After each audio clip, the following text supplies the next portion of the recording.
بسم الله الرحمن الرحيم. تبارك الذي بيده الملك وهو على كل شيء قدير، الذي خلق الموت والحياة ليبلوكم أيكم أحسن عملا وهو العزيز الغفور، الذي خلق 7 سماوات طباقا ما ترى في خلق الرحمن من تفاوت فارجع البصر هل ترى من فطور، ثم ارجع البصر كرتين ينقلب إليك البصر خاسئا وهو حسير، ولقد زينا السماء الدنيا بمصابيح وجعلناها رجوما للشياطين وأعتدنا لهم عذاب السعير، وللذين كفروا بربهم عذاب جهنم وبئس المصير.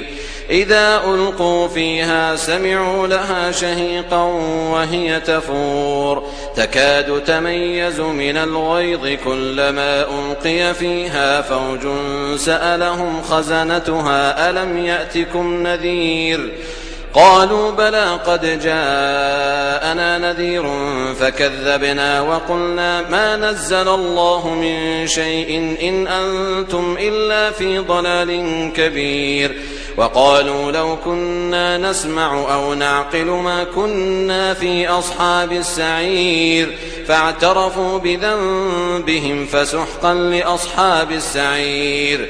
إن الذين يخشون ربهم بالغيب لهم مغفرة وأجر كبير، وأسروا قولكم أو اجهروا به إنه عليم بذات الصدور. ألا يعلم من خلق وهو اللطيف الخبير. هو الذي جعل لكم الأرض ذلولا فامشوا في مناكبها وكلوا من رزقه وإليه النشور. أأمنتم من في السماء أن يخسف بكم الأرض فإذا هي تمور، أم أمنتم من في السماء أن يرسل عليكم حاصبا فستعلمون كيف نذير. ولقد كذب الذين من قبلهم فكيف كان نكير. أولم يروا إلى الطير فوقهم صافات ويقبضن ما يمسكهن إلا الرحمن إنه بكل شيء بصير. أمن هذا الذي هو جند لكم ينصركم من دون الرحمن إن الكافرون إلا في غرور. أمن هذا الذي يرزقكم إن أمسك رزقه بل لجوا في عتو ونفور. أفمن يمشي مكبا على وجهه أهدى أمن يمشي سويا على صراط مستقيم. قل هو الذي أنشأكم وجعل لكم السمع والأبصار والأفئدة قليلا ما تشكرون. قل هو الذي ذرأكم في الأرض وإليه تحشرون. ويقولون متى هذا الوعد إن كنتم صادقين.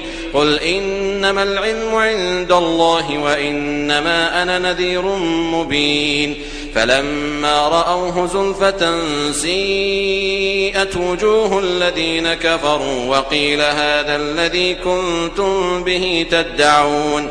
قل أرأيتم إن أهلكني الله ومن معي أو رحمنا فمن يجير الكافرين من عذاب أليم. قل هو الرحمن آمنا به وعليه توكلنا فستعلمون من هو في ضلال مبين. قل أرأيتم إن أصبح ماؤكم غورا فمن يأتيكم بماء معين.